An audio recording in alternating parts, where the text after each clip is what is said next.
నమస్తే. ఈరోజు ఎస్ఎన్ఆర్ మీడియాను వీక్షిస్తున్న ప్రజలకు ఒక విజ్ఞప్తి. ఈ వీడియో కేవలం సమాజ శ్రేయస్సు, మన దేశ శ్రేయస్సు దృష్ట్యా చేస్తున్నాం.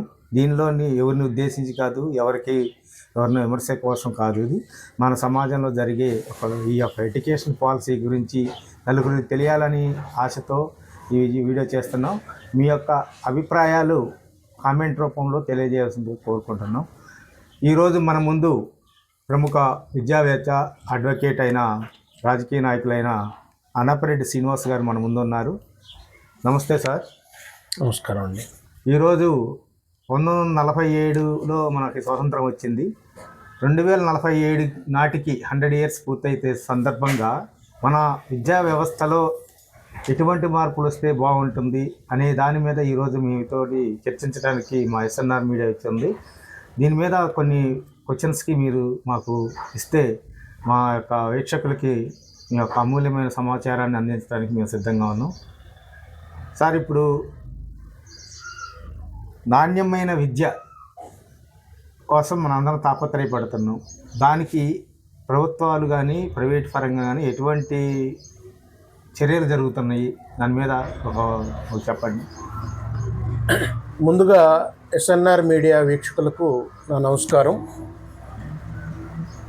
మీరు అడిగినటువంటి ప్రశ్నలో నాణ్యమైన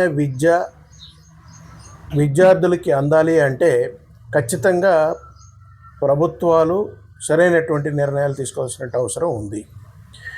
భారతదేశం యావత్తు 2 రకాల విద్యా వ్యవస్థలని నడుపుతూ ఉందండి. ఒకటి ప్రభుత్వ విద్య, రెండోది ప్రైవేటు విద్య. ప్రభుత్వ విద్యకి ప్రైవేటు విద్యని రెండింటినీ సమాంతరంగా ప్రోత్సహించటం వల్ల ఎంతో కొంత ఈ దేశంలో ఉండేటటువంటి విద్యా వ్యవస్థ కొన్ని అనర్థాలకు గురవుతుందనేది నా వ్యక్తిగత అభిప్రాయం. ఎందుకు అంటే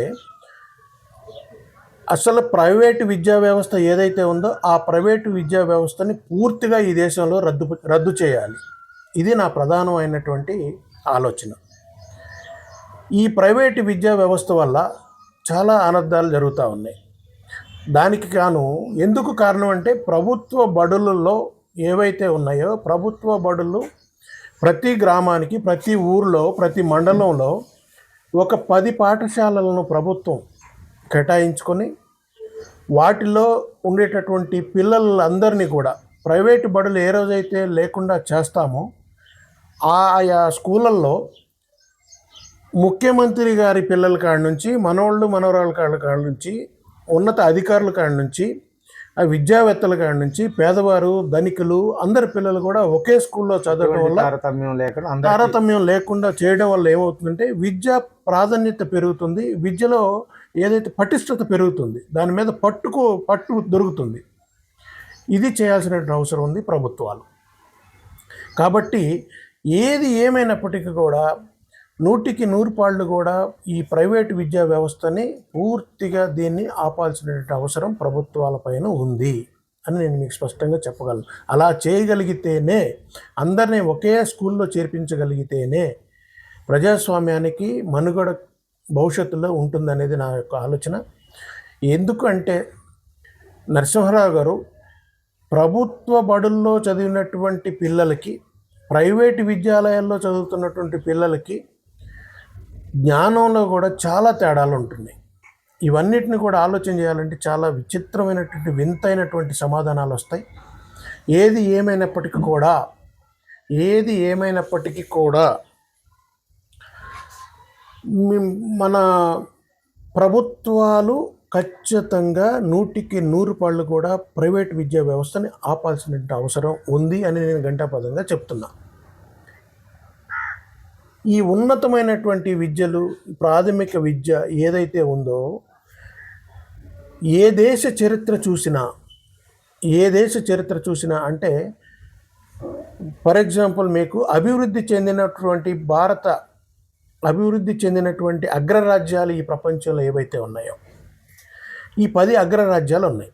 ఈ 10 అగ్రరాజ్యాల్లో కూడా ఒక మంచి విధానం అవలంబిస్తూ ఉన్నారు. దానిలో భారతదేశం 5వ స్థానంలో ఉంది.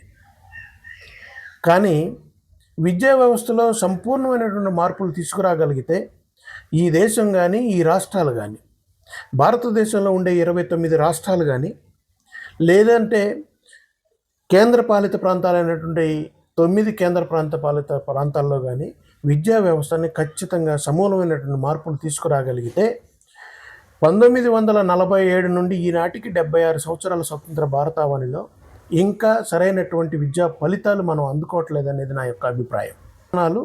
సరైనటువంటి విద్యా ఫలితాలు అందట్లేదనేది నా యొక్క అభిప్రాయం.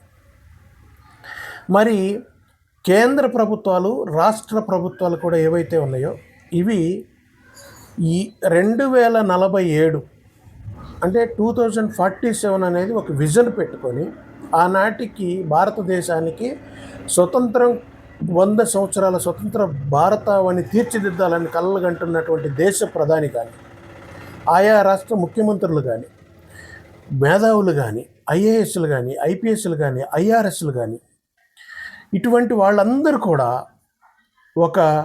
ఈరోజు మనం చెబుతున్నటువంటి విషయాలు ఏవైతే ఉన్నాయో వీటన్నిటి మీద ఆలోచన చేసి ఈ సమూలమైనటువంటి విద్యా వ్యవస్థని కనుక సరైన గాడిలో పెట్టగలిగితే ఈ దేశానికి వీళ్ళు ఆశిస్తున్నటువంటి ఒక్కొక్క రాష్ట్రం ఒక్కో టార్గెట్ చేసింది.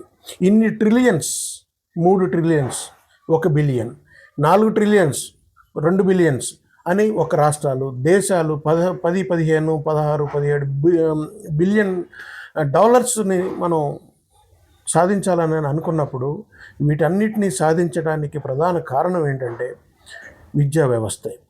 ప్రాథమిక విద్య, అదే పాఠశాల విద్య, కాలేజీ విద్య, అదే రకంగా విశ్వవిద్యాలయాలకు సంబంధించినటువంటి విద్యే చరిత్ర మనకు చెబుతుంది. ఈ విద్య వల్లే ఈ దేశం ఆర్థికంగా కూడా చాలా అభివృద్ధి చెందుతుంది అనేది నా యొక్క అభిప్రాయం సార్. ఏ కుటుంబానికైనా ఏ దేశానికైనా మన ఆర్థిక అసమానతలు కానీ సమూలంగా మార్చాలంటే ఏ కుటుంబానికైనా ఏ దేశానికైనా పేదరికం నిర్మూలన అవ్వాలంటే ఎలాంటి చర్యలు తీసుకోవాలని మీ అభిప్రాయం? సార్, ఇది చాలా క్రూషియల్ క్వశ్చన్. ఈ దేశానికి సంబంధించి ఈ దేశంలో ఉండేటటువంటి నైసర్గిక స్వరూపాన్ని బట్టి దేశంలో నివాసం ఉంటున్నటువంటి ప్రజలందరూ కూడా అన్ని రకాలైనటువంటి ప్రజలు ఉన్నారు. అందరు ప్రజలు ఒక్కసారి వారి తలరాత మార్చాలి అని అంటే నేను ఒక చిన్న ఎగ్జాంపుల్ మీకు చెప్తాను. దేశవ్యాప్తంగా, ప్రపంచవ్యాప్తంగా ఉండేటటువంటి అగ్రరాజ్యాలు ఏవైతే ఉన్నాయో ఆ అగ్రరాజ్యాల్లో ప్రధానంగా ఇవాళ 1, 2 స్థానంలో ఉండేటటువంటి చైనా 1950వ సంవత్సరంలో ప్రాథమిక విద్య ఏదైతే ఉందో ప్రాథమిక విద్య మీద పెట్టినటువంటి శ్రద్ధ, దాని మీద పెట్టినటువంటి దృష్టి వల్ల ఇవాళ ప్రపంచంలో అగ్రదేశాలలో 2వ స్థానంలో నిలబడగలిగింది. అంటే విద్యా వ్యవస్థ మీదే కాన్సన్ట్రేట్ చేయాల్సినటువంటి అవసరం ఉంది సార్. విద్యే ప్రధానమైనటువంటి ధ్యేయం. విద్య ఏ దేశంలో అయితే విద్య సరైనటువంటి మార్గంలో ఉంటుందో ఆ దేశం ఖచ్చితంగా సుభిక్షంగా 100కి 100 పాళ్ళు ఆర్థికంగా ముందంజలో ఉంటుంది. ఈ దేశంలో ఎన్నో రంగాలు, వాణిజ్య రంగాలు, వ్యాపార రంగాలు, రకరకాలైనటువంటి వాటి మీద ఆదాయాలు వస్తున్నప్పటికీ కూడా వీటన్నిటినీ నడిపించడానికి విద్యే ప్రధాన కారణం. కాబట్టి విద్య మీద ప్రధానమైనటువంటి దృష్టి పెట్టాలి. శ్రీనివాసరావు గారు, ఇప్పుడు ప్రభుత్వ విద్య, ప్రైవేట్ పాఠశాల విద్య, ఈ రెండింటికి మధ్య డిఫరెంట్ ఏంటంటారు, వ్యత్యాసం? చాలా మంచి క్వశ్చన్ అడిగారండి. ఇవాళ వాస్తవానికి చెప్పాలంటే ప్రభుత్వ విద్య, ప్రైవేటు విద్యకి చాలా డిఫరెన్స్ ఉందండి. ఏంటి ఆ తేడా అని మీరు అడిగారు. ఉదాహరణకి ఒక గ్రామంలో, ఒక మండలం, ఫర్ ఎగ్జాంపుల్ పెనుపల్లి మండలాన్ని తీసుకుందామండి. పెనుపల్లి మండలంలో ఒక 40 గ్రామాలు ఉన్నాయి అనుకుందాం. 40 గ్రామాల్లో 4 గ్రామాల నుంచి, ఒక పెద్ద గ్రామాలు 4 గ్రామాలు ఉన్నాయి. ఈ 4 గ్రామాల్లో నుంచి విద్యార్థుల్ని మ్యాక్సిమం ప్రైవేట్ పాఠశాలలకు పంపడానికి ప్రయత్నం చేస్తున్నారు ఆ ప్రాంతంలో నివాసం ఉంటున్నటువంటి తల్లిదండ్రులు. మరి ప్రభుత్వ బడులకు సంబంధించి ఏమిటంటే మిగతా 36 గ్రామాలకు సంబంధించిన వాళ్ళు బాగా అతి పేదవాళ్ళు అయినటువంటి వాళ్ళు తప్పని పరిస్థితుల్లో, దీనావస్థలో, అవి శిథిలావస్థలో ఉన్నా కూడా ప్రభుత్వ బళ్ళు దానికే పంపుతూ ఉన్నారు. అంటే సుమారు ఒక 6,000 మంది విద్యార్థులు ఉన్నారనుకోండి. 6,000 మంది విద్యార్థులు ఉంటే 3,400 నుంచి 3,500 మంది ప్రైవేట్ విద్యాలయాలను ఆశ్రయిస్తే మిగతా 1,400 నుంచి 1,600 మంది కేవలం ప్రభుత్వ పాఠశాలకు మాత్రమే వెళ్తూ ఉన్నారు. అవి కొన్ని స్కూల్స్ అయితే 40 మంది 50 మంది ఉన్నారు, కొంతమంది 100 మంది ఉన్నారు, కొంతమంది 200 మంది ఉన్నారు ప్రభుత్వ పాఠశాల. ఇలా సంఖ్యాబలం మండల వ్యాప్తంగా చూస్తే కేవలం 1,500 2,000 కంటే మించిపోయే పరిస్థితి కనిపించట్లా. ఏదన్నా అన్ఫార్చునేట్ ఏదైనా కొన్ని మండలాల్లో ఆ సంఖ్య పెరగొచ్చేమో కానీ మొత్తం మీద అయితే తక్కువగా ఉంటుంది. ఇది ఒక కారణం అయితే, ప్రభుత్వ విద్యకి ప్రైవేటు విద్యకి వ్యత్యాసం మీరు అడిగారు. ప్రభుత్వ విద్యకి ప్రైవేటు విద్యకి కావాల్సినటువంటి వ్యత్యాసం ఏంటంటే సార్, సగటున ప్రైవేటు విద్యాలయాలకు వెళుతున్నటువంటి ప్రతి విద్యార్థి పైన ఆ యొక్క స్కూల్ యాజమాన్యాలు ఏవైతే ఉంటాయో ఆ స్కూల్ యాజమాన్యాలు 6,200 నుంచి 6,500 రూపాయలు కేటాయించి విద్యని వాళ్ళకి నేర్పుతూ వాళ్ళ యొక్క విద్యా ప్రావీణ్యతని 80 to 86% వాళ్ళకి ఏ గ్రేడ్ రావడానికి తీసుకురాగలుగుతున్నారు ప్రైవేట్ విద్యా వ్యవస్థ. అదే ప్రభుత్వ విద్యలో ఉన్నటువంటి ఈ ప్రభుత్వం ప్రతి విద్యార్థికి సగటున 1 సంవత్సరానికి 35,000 రూపాయలు ఖర్చు పెడతా ఉందండి. 5 టైమ్స్ తేడా ఉంది. కానీ 35,000 ఖర్చు పెడుతున్నప్పటికీ కూడా 67% మంది పిల్లల్ని కేవలం సి గ్రేడ్ కూడా అప్గ్రేడ్ చేయలేనటువంటి పరిస్థితుల్లో ప్రభుత్వం నడిపిస్తూ ఉంది. ఈ వ్యత్యాసం బాగా ఎక్కువగా ఉంది. చూడండి, 6,200 6,500 ఎక్కడ, ప్రతి విద్యార్థికి 35,000 రూపాయలు ప్రభుత్వం కేటాయించినప్పటికీ కూడా ప్రభుత్వ బడుల్లో విద్యార్థులు ఎందుకు చేరట్లేదు? ఎందుకు చేరట్లేదు? ఇది కూడా చాలా ఇంపార్టెంట్. ఇంత ఖర్చు పెడుతుంది ప్రభుత్వం. ప్రభుత్వ పాఠశాలలో క్వాలిఫైడ్ వెల్ ఫిల్టర్ అయ్యి వచ్చిన టీచర్స్ ఉన్నారు సార్, అయినా కానీ సముఖత చూపించట్లా. కాబట్టి ప్రభుత్వ బడులకి ప్రైవేటు బడులకి ఉన్నటువంటి తేడా అయితే 100కి 100 పాళ్ళు కూడా సార్ 100%, 100కి 100 పాళ్ళు కూడా ప్రభుత్వం యొక్క అజామాయిషీ లేక ప్రభుత్వాల బడులకి సరైనటువంటి అరాకొర వసతులు కల్పించడం వల్ల, ప్రభుత్వ బడుల్లో ఎల్కేజీ యూకేజీలు చేర్పించకపోవడం వల్ల, ఇంగ్లీష్ మీడియం నేర్పించకపోవడం వల్ల ఆ ప్రాంతంలో ఉండేటటువంటి పిల్లలు ఖచ్చితంగా ప్రైవేట్ బడుల్ని ఆశ్రయించాల్సి వస్తుంది. ఆ ప్రాంతంలో ఉన్నటువంటి ప్రజలు కూడా వాళ్ళ యొక్క ఆర్థిక పరిస్థితులను కూడా, అవసరమైతే పేదవారు, నిరుపేదలు, మధ్యతరగతి కుటుంబాలు కూడా వాళ్ళు కూడా ఏం చేస్తూ ఉన్నారంటే తప్పని పరిస్థితుల్లో వాళ్ళ రక్త మాంసాలని కరిగించుకొని వాళ్ళు పిల్లల యొక్క భవిష్యత్తు బాగుంటుంది, అక్కడ 86% మంచి మార్క్స్ వస్తున్నాయి, గ్రేడ్స్కి తీసుకెళ్తున్నారనే ఒక నమ్మకం మీద ప్రైవేట్ పాఠశాలలో చేర్పించడం జరుగుతూ ఉందండి. దీని ద్వారా ఏం జరుగుతుందంటే ప్రభుత్వ బడిలో చేర్పించినటువంటి అతి నిరుపేదల యొక్క పిల్లల యొక్క భవిష్యత్తు అంధకారం అవుతుంది. ఇది మనకు తెలియకుండానే. కాబట్టి ఈ తారతమ్యాన్ని కంట్రోల్ చేయాలి అని అంటే నేను ఫస్ట్లో మీకు చెప్పినట్టుగా ప్రైవేటు వ్యవస్థను పూర్తిగా రద్దుపరిచి ప్రభుత్వ బడులకి వీళ్ళందరినీ ప్రభుత్వమే కన్వర్ట్ చేసి కావాల్సినటువంటి వసతులన్నీ కూడా ప్రభుత్వ పాఠశాలల గనుక ఏర్పాటు చేయగలిగితే 100కి 100 పాళ్ళు పెట్టిన ఖర్చు ఏదైతే ప్రభుత్వం సంకల్పం ఉందో ఆ సంకల్పం 100% నెరవేరుతూ ఉంటుంది. కాబట్టి దీనిపైన ప్రభుత్వాలు కూడా పునఃపరిశీలించాల్సినటువంటి అవసరం ఉంది. ఇంకో క్వశ్చన్ అడగాలి సార్, మీరు చూసుకోండి. సార్, ఈరోజు ప్రతి పల్లెటూరు నుంచి కూడా తల్లిదండ్రులు కానీ పిల్లలు కానీ ప్రభుత్వ పాఠశాలలకి మొగ్గు చూపకుండా ప్రైవేట్ పాఠశాలకు వెళ్ళి ఇంట్రెస్ట్ పెడుతున్నారు. ఎట్లా దీని నియంత్రణ ఎలా? సార్, పల్లెటూళ్ళల్లో ఉండేటటువంటి పిల్లలు కాన్వెంట్ వైపు ఎందుకు పరుగులు పెడుతున్నారు, ప్రభుత్వ పాఠశాల వైపు ఎందుకు చూడట్లేదు అనేదే కదా సార్ మీ ప్రశ్న. ప్రభుత్వ బడులలో సరైనటువంటి వసతులు లేకపోవడం వల్ల, నేను ఇందాక మీకు చెప్పినట్టుగా ఎల్కేజీ యూకేజీ దగ్గర నుంచి అవి లేకపోవడం వల్ల ఖచ్చితంగా ఇంగ్లీష్ మీడియం అనేది లేకపోవడం వల్ల బాత్రూములు కానీ, స్కూల్ మెయింటెనెన్స్ కానీ, రూములు కానీ, ఫ్యాన్లు కానీ, ప్రైవేట్ యాజమాన్యం కల్పించినటువంటి వసతులు ప్రభుత్వ పాఠశాలల్లో లేకపోవడం వల్ల పిల్లలు ఎక్కువ వైపు ఇటువైపు మొగ్గు చూపుతూ ఉన్నారు. అదొకటి ఫస్ట్ ఆన్సర్. రెండవది ఏంటంటే, ప్రభుత్వ బడులకి ప్రైవేట్ బడులకు ఉన్నటువంటి వ్యత్యాసం కూడా ఇక్కడ గమనించాలి మనం.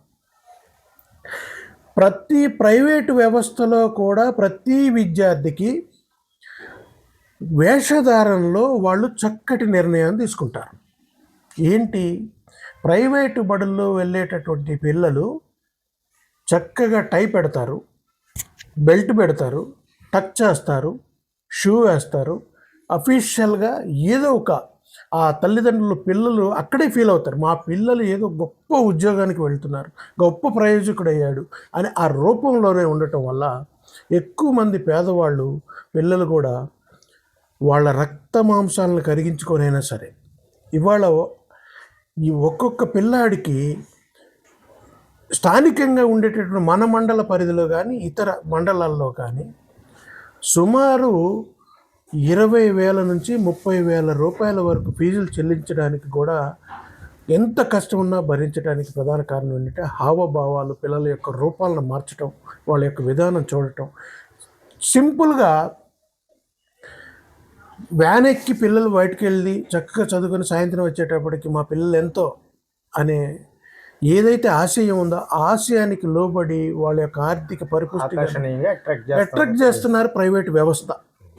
ఆ వ్యవస్థని గనక ప్రభుత్వం కల్పించగలిగితే ఇవాళ ఈ పరిస్థితి ఉండదు. ప్రతి మండలంలో కూడా ప్రభుత్వమే ఒక 6 నుంచి 10 పాఠశాలను ఏర్పాటు చేయాలి. ఈ ప్రాథమిక విద్య దశలోనే 6 నుంచి 10 పాఠశాలలు ఏర్పాటు చేస్తే దానిలో విద్యతో పాటు వారి యొక్క అప్పర్ గ్రేడ్ అంటే ఉన్నత విద్య 6th నుంచి 10th క్లాస్ వరకు కూడా వొకేషనల్ కోర్స్ అనేది ఏర్పాటు చేసి, ఈ గతంలో ప్రీవియస్ ఉండేది దాన్ని పూర్తిగా వదిలేశారు. 6 నుంచి 10వ తరగతి వరకు వొకేషనల్ కోర్స్, వాళ్ళకి కంప్యూటర్, ఇవాళ ఉన్న latest knowledge, cell repair, computer repair, అట్లాగే టైప్ రిపేర్, రకరకాలుగా వైద్యంలోనూ వాళ్ళు ఏ రంగాల్లో అయితే వాళ్ళు ఆకర్షణీయులు అవుతారో వాళ్ళని 6వ తరగతి నుంచి 10వ తరగతి వరకు కూడా వాళ్ళకి ఆ విద్యలు కూడా పిల్లల అభిరుచులకు అనుగుణంగా విద్యని కనుక ఎడ్యుకేషన్ని మనం ప్రోత్సహించగలిగితే ప్రభుత్వ పాఠశాలల్లో ఆ పరిస్థితి రాదండి. ఇది కూడా ఒక ప్రధాన కారణం. అందుకే ఆకర్షణగా వెళ్ళటానికి ప్రధాన కారణం ప్రభుత్వ బడులు వదిలేసి ప్రైవేట్ బడుల వైపు వెళ్ళటానికి ప్రధాన కారణమే అది సార్. ఇప్పుడు అగ్రదేశాలైన పొరుగు దేశాల్లో ఉన్న ఎడ్యుకేషన్కి మన ఎడ్యుకేషన్కి డిఫరెంట్ ఏంటి, వ్యత్యాసం? ఇది కూడా చాలా మంచి క్వశ్చన్ సార్. భూ ఆకాశానికి మధ్య ఉన్నదే ప్రపంచం. ఈ ప్రపంచంలో సుమారు 260 దేశాలు ఉన్నాయండి, చిన్న చితక దేశాలన్నీ కలిపి. అయితే అగ్రరాజ్యాలకి భారతదేశం కూడా అగ్రరాజ్యాలతో పోటీ పడుతుంది కాబట్టి మీరు ఆ క్వశ్చన్ అడిగారు. వెరీ హ్యాపీ, చాలా సంతోషం. మీరు ఒక విధానం ఉందండి. అగ్రరాజ్యాలు అంటే ఏవైతే ఆర్థికంగా పరిపుష్టిగా ఉన్నటువంటి దేశాలు ఏవైతే ఉన్నాయో ఈ 10 దేశాల్లో కూడా మీకు for example Europe, America, China, Japan, ఇటువంటి కొన్ని దేశాలు ఏవైతే ఉన్నాయో, రష్యా, ఇటువంటి దేశాల్లో ఒక అద్భుతమైనటువంటి విధానం ఒకటి ఉంది సార్. అదేంటంటే భారతదేశంలో లేని విధానం అక్కడ ఉంది. ఏంటంటే స్కూల్ డిస్ట్రిక్ట్ అనే విధానం ఒకటి వాళ్ళు అమలు చేస్తారు సార్. స్కూల్ డిస్ట్రిక్ట్ అనే విధానం ఏంటి అంటే ఆ ప్రాంతంలో ఉండేటటువంటి ముఖ్యమంత్రి పిల్లలు కానీ, గవర్నర్ పిల్లలు కానీ, ఎంపీ పిల్లలు కానీ, ఎమ్మెల్యే పిల్లలు కానీ, డాక్టర్లు, మేధావులు, అందరూ మేధావుల పిల్లలు, పేదవాళ్ళ పిల్లలు, ధనికులు, అందరూ మధ్యతరగతి వాళ్ళందరి పిల్లల్ని కూడా ఒకే స్కూల్కి పంపుతారు సార్. అది అందమైనటువంటి భవనాలు వాళ్ళు ప్రభుత్వంలో ఏర్పాటు చేసినాయి సార్. అక్కడ అందమైనటువంటి వసతులతో ఆకర్షణీయమైనటువంటి బిల్డింగ్స్ కట్టి ఈ పిల్లలందరినీ కూడా ఒకే పాఠశాలలోకి చేర్పించడం వల్ల వాళ్ళల్లో కూడా ఏంటంటే ఒక స్నేహశీలి, సౌభ్రతత్వం, దేశభక్తి, సాటి వారిని ఎలా ప్రేమించాలి, సాటి వారితో ఎలా మెలగాలి అనేది తెలుసుకొని వాళ్ళు ఒక ఉన్నత విద్యా వ్యవస్థ వరకు, అంటే 10వ తరగతి లోపు వరకు నిర్భయంగా ఆ ప్రాంతంలో ఉండే ఆవాసాలు అంటారు, ఆ ప్రాంతాల మొత్తాన్నిటిని కూడా ఆవాసాలు అంటారు.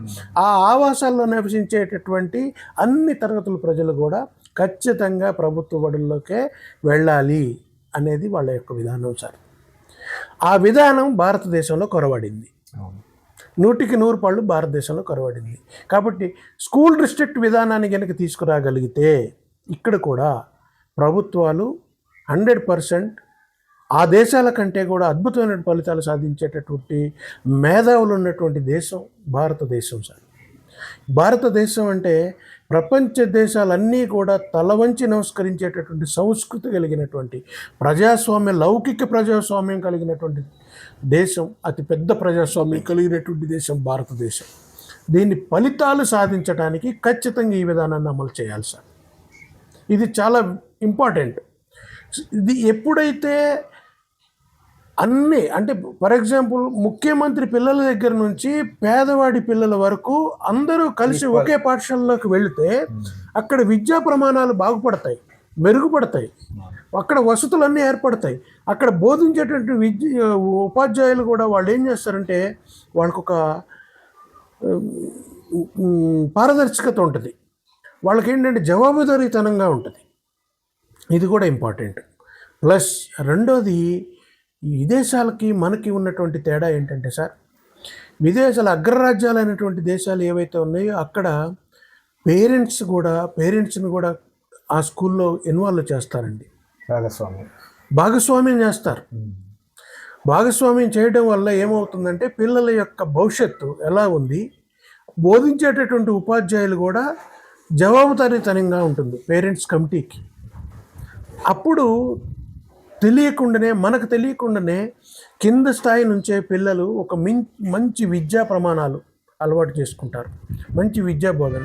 అంటే మీరు గతంలో కూడా చూడండి, ఈ గతంలో ఏ దేశంలో అయినా సరే, ఎక్కడైనా సరే, మన అగ్రరాజ్యాల సంగతి పక్కకు పెడితే భారతదేశంలో మనం చదువుకున్న చిన్న వయసులో మనకున్నటువంటి విద్యకి సంబంధించిన నాలెడ్జ్, నేడు చదువుతున్నటువంటి విద్యార్థుల నాలెడ్జ్కి చూస్తే ఎక్కడ నక్కకి నాగలోకానికి ఉన్నంత తేడా ఉంటుంది సార్. ఇప్పుడు అంతా కూడా కంఠస్థం, బట్టి విధానానికి అలవాటు పడుతుంది. ప్రైవేటు విద్యా వ్యవస్థలో పోటీతత్వం, మాకు మండల్ ఫస్ట్ రావాలి, మండల్ ఫస్ట్ రావాలని సంకల్పం మంచిదే, కానీ పిల్లల మీద మానసిక ఒత్తిడి ఎక్కువ పెంచుతూ ఉన్నారు. అదే ప్రభుత్వ పాఠశాలలో స్థానికంగా ఎల్కేజీ నుంచి 10th క్లాస్ వరకు కూడా అన్ని వసతులు కల్పించి ఒకే విద్యా విధానాన్ని చక్కగా అమలు పరిస్తే ఆ పిల్లాడి పైన మానసికమైనటువంటి ఒత్తిడి పడదు. కాబట్టి ఫలితాలు ఎక్కువగా సాధించడానికి ఆస్కారం ఉంటుంది సార్. సార్, ఇప్పుడు ప్రైవేటు పాఠశాలను రద్దు చేయాలంటున్నారు మీరు. అసలు ఇవాళ మరి ప్రభుత్వ పాఠశాల కొన్ని లక్షల రూపాయలు కేటాయించుకొని బిల్డింగ్ నిర్మాణాలు కానీ, వాహనాలు కానీ, వాళ్ళ యొక్క రిజిస్ట్రేషన్లు కానీ అన్నీ చేసుకొని కూర్చున్నారు. మరి ఈ వ్యవస్థ రద్దు అయితే వాళ్ళ పరిస్థితి ఏంటి, వాళ్ళ మనుగడ ఎలా ఉంటుంది? అది కూడా ఒక ప్రశ్నార్థకమే కదా. అవును సార్, అవును. దాని గురించి కూడా ఒకటే సార్, నాకు వేరే ఉద్దేశం కానీ దురుద్దేశం కానీ లేదు. ప్రైవేట్ విద్యని విద్యాలయాలను రద్దుపరచటమే ప్రభుత్వ బడులకి మేలు జరుగుద్దని చెప్పడానికి ప్రధాన కారణమే ఏంటంటే, ముఖ్యమంత్రి స్థాయి నుంచి కడు పేదవాడి పిల్లల వరకు మధ్యలో ఉన్నటువంటి అన్ని తరగతుల పిల్లలు ఒకే చోట బోధన జరగటం వల్ల విద్యా ప్రావీణ్యత పెరుగుతుందనేది నా కాన్సెప్టు. మీరు అడిగినటువంటి ప్రశ్నలో ఇప్పటికే ఈ 76 సంవత్సరాల స్వతంత్ర భారతావనిలో ఇప్పటికే ఎస్టాబ్లిష్ అయి ఉన్నాయి.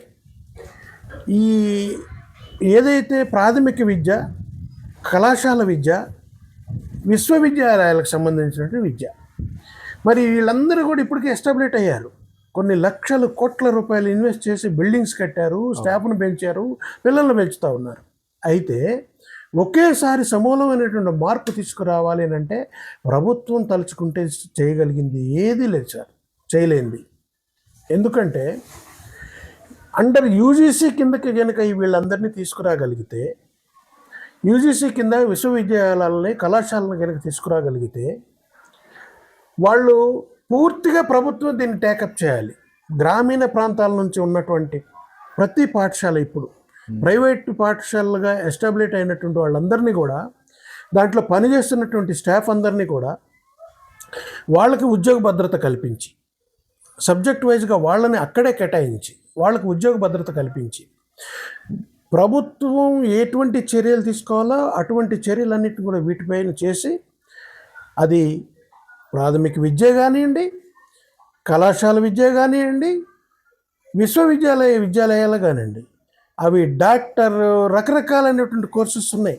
వీటన్నిటిని కూడా ప్రభుత్వం తీసుకొని ప్రభుత్వమే చక్కటి ట్రాన్స్పరెంట్గా చిత్తశుద్ధితో కనుక పనిచేయగలిగితే, వాళ్ళక్కడ ఎవరైతే యాజమాన్యం ఉన్నారో వాళ్ళని కూడా, వాళ్ళే అజమాయిషి, వాళ్ళు కూడా ప్రభుత్వంలో ఒక భాగస్వామ్యమే. ఈ ఖర్చు రెసిడెన్షియల్ స్కూల్స్ అని, ఆ స్కూల్ అని, ఈ స్కూల్ అని, అక్కడని, గురుకులాలని, అవని ఇవని పెట్టడం వల్ల ప్రభుత్వానికి ఖర్చు పెరగటం తప్ప, వీటికి నేను విమర్శించటం కాదు. పెడుతున్నారు కానీ ఫలితాలు లేవు. వాటన్నిటిని కూడా ఒక కమిటీ వేసి, కమిటీ ద్వారా ఏది చేస్తే బాగుంటుంది, ఏది చేస్తే సమూలమైన మార్పులు చేయగలిగితే ఈ ప్రాథమిక విద్య నుంచి విశ్వవిద్యాలయ విద్య వరకు కూడా అభివృద్ధి చెందుతుందో, విద్యలో నైపుణ్యతలు పెరుగుతాయో, వాటి చర్యలన్నీ తీసుకోవాల్సిన బాధ్యత ప్రభుత్వం ఉంది. ఆయా పాఠశాలలు ఏవైతే ఉన్నాయో ఆ పాఠశాలలు కానీ, కళాశాలలు కానీ, విశ్వవిద్యాలయాలు కానీ ఖచ్చితంగా ప్రభుత్వం యొక్క ఆజామాయిషీలకు వెళ్ళాలి. అక్కడ పనిచేస్తున్నటువంటి సిబ్బందికి ఉద్యోగ భద్రత కల్పించాలి. యాజమాన్యాలను కూడా భాగస్వామ్యం చేస్తూ వాళ్ళకి కూడా ప్రభుత్వం సంవత్సరానికి విద్యార్థికి ఇంత ఇచ్చినప్పుడు, ఒక 6,200, ఇప్పుడు ఒక్కొక్క విద్యార్థికి 35,000 రూపాయలు ఖర్చు పెడతా ఉంది. ఈ దేశంలో ఉండేటువంటి 35,000 రూపాయలు ఖర్చు పెడతా ఉన్నటువంటి ప్రతి ప్రభుత్వం ప్రతి విద్యార్థికి ఇంత ఇన్వెస్ట్మెంట్ పెట్టేటప్పుడు ఇది పెద్ద పని కాదు. ఎవరైతే ఆ గ్రామాల్లో స్కూల్స్ ఏర్పాటు చేశారో వాళ్ళని గవర్నమెంట్ అండర్టేకింగ్ తీసుకొని వాళ్ళకి ఆ ప్రాధాన్యతలు కల్పించి, వాళ్ళకు కూడా ప్రభుత్వం కనుక రాయితీలు కల్పించగలిగితే వాళ్ళకు కూడా ఆర్థికంగా ఇబ్బంది జరగదు. వాళ్ళకు కూడా ఏదైతే ఏ రేషియోలు అయితే వాళ్ళకి వస్తుందో వాళ్ళతో కూడా ఒక కమిటీ వేసి వాళ్ళ సాధక బాధకులు కూడా విని ఈ రకమైనటువంటి విధానం ఉంటే బాగుంటుందనే విధానం కూడా ప్రభుత్వం ఆలోచన చేయాలి. ఉద్యోగ భద్రత ఖచ్చితంగా కల్పించాలి. ఎవరు కూడా అక్కడ నిరుద్యోగులుగా మిగిలిపోకూడదు.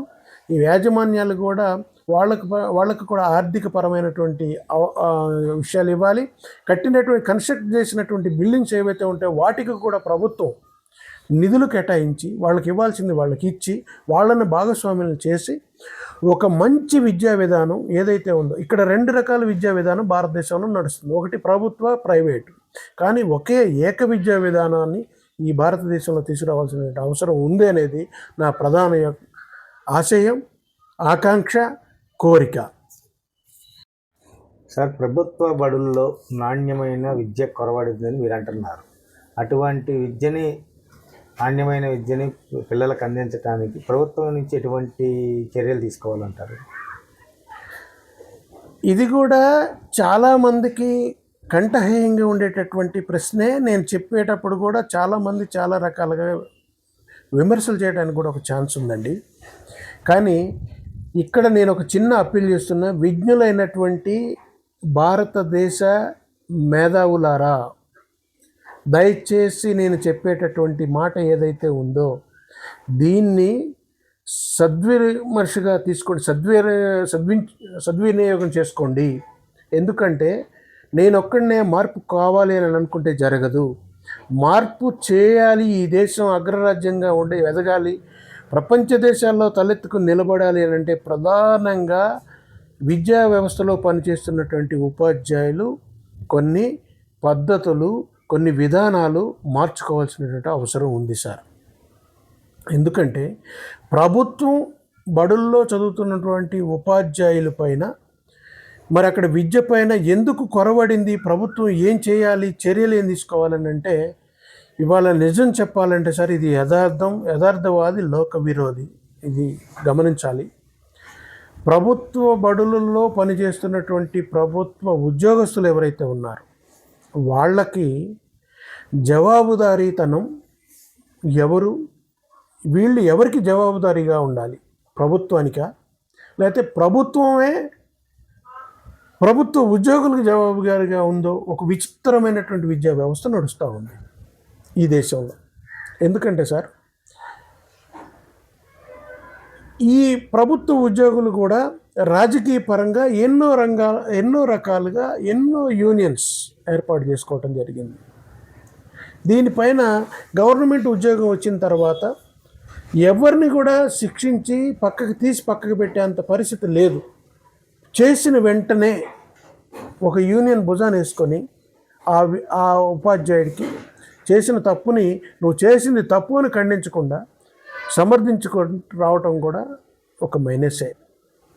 కాబట్టి ఇక్కడ మీరు గమనించాల్సింది ఏంటంటే సార్, ఈ మధ్యకాలంలో అంటే ఇక్కడ విమర్శిస్తున్నా నేను, ఇది తప్పకుండా విమర్శే.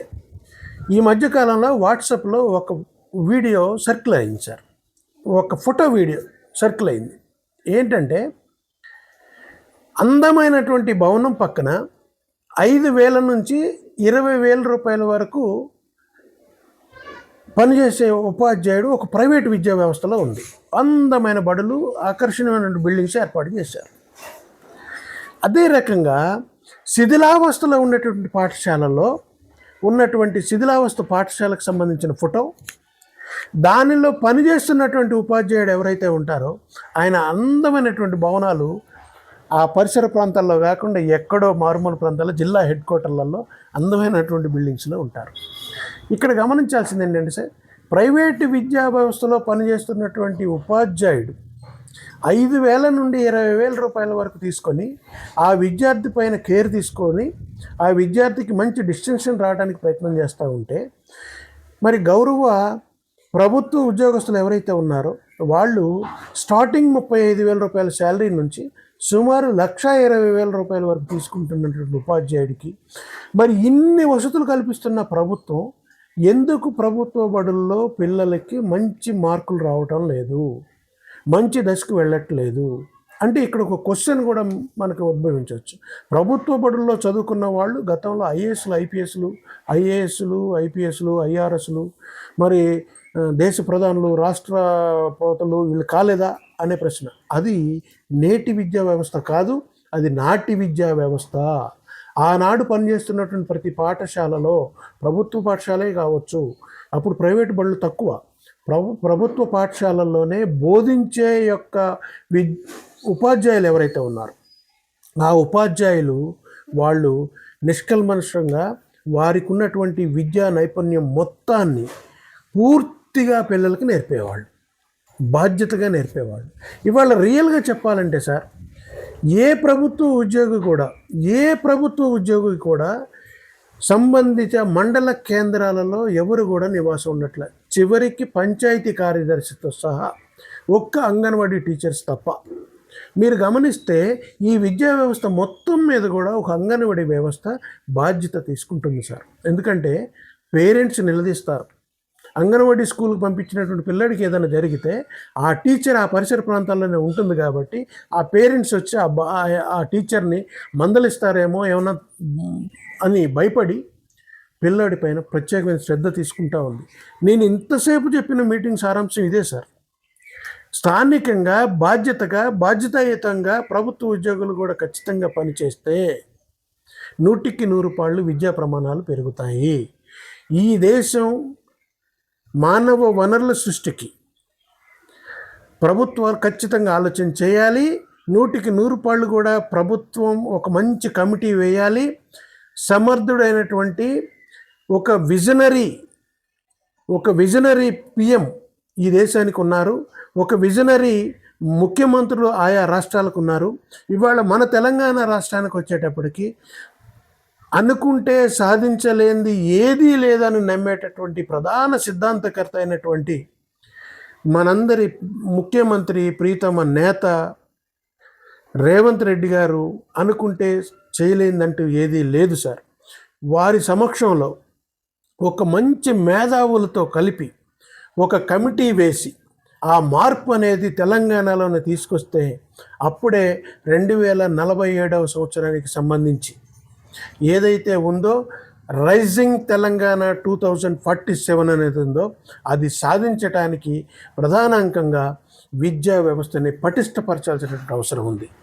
భారత రాజ్యాంగంలో విద్యని అందరికీ ఫ్రీగా అందించమని చెప్పి భారత రాజ్యాంగంలో రాయబడి ఉంది. దాన్ని అమలు చేస్తే చాలు, కొత్తగా ఏం చేయాల్సిన అవసరం లేదు.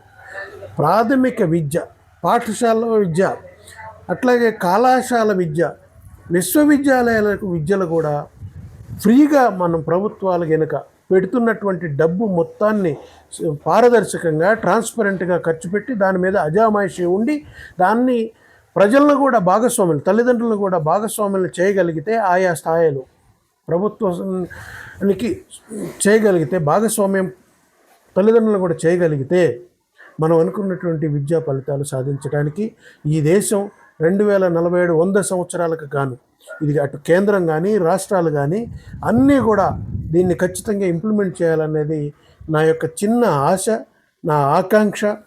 ఇది మార్పు తీసుకురావాలి. 1000 అడుగుల ప్రయాణానికి తొలి అడుగు ప్రధానం అన్నట్టుగా ఎక్కడో ఒకక్కడ ఇది కనుక మనం మాట్లాడకపోతే దీన్ని మరుగున పడే కంటే వెలికి తీసి సమాజానికి, సమాజ హితం కోసం నాలాంటి వ్యక్తులు కొన్ని సూచనలు, సలహాలు చెప్పాలని కాన్సెప్ట్ ఉంది కాబట్టి మీ అందరికీ ఈ విషయాన్ని చెప్పాలనే ఉద్దేశంతో నేను మీ ముందుకు వచ్చా సార్. ఏది ఏమైనప్పటికీ కూడా ప్రభుత్వం ఖచ్చితంగా ప్రతి ప్రభుత్వ ఉద్యోగి పైన, విద్యా వ్యవస్థే కాదు అన్ని వ్యవస్థలపైన ఖచ్చితంగా అజామాయిషీ అంటే సమాధానకర్తగా వీళ్ళు ఉండాల్సినటువంటి అవసరం ఉంది. అది లోపం జరగటం వల్లే ఈ వ్యవస్థ కొంత వెనకబడి ఉంటుంది సార్. ఇది ప్రధాన కారణం. ఏది ఏమైనప్పటికీ కూడా ఇవాళ సమాజంలో ఈ మార్పులు రావాలని ఆశించే వ్యక్తుల్లో మనలాంటి వాళ్ళు ఉండాలి. ఇది కొంత ఇబ్బందిగా కొంతమందికి, అధికారులకు కానీ కొంతమందికి ఇబ్బంది కావచ్చు. అయినప్పటికీ కూడా మన యొక్క ఆశయాన్ని ఈరోజు ఈ వీడియో రూపంలో అందిస్తున్నాం. దీన్ని ఎవరైనా ఎటువంటి ఇబ్బంది కలిగినా అన్యదా భావించకుండా దీన్ని మంచిగా స్వీకరించాలని కోరుకుంటూ ఈ అవకాశానికి మాకు సహకరించిన శ్రీనివాసరావు గారికి ధన్యవాదాలు తెలియజేసి సెలవు తీసుకుంటాం. నమస్కారం అండి. ఇది ఒకటి అడుగు.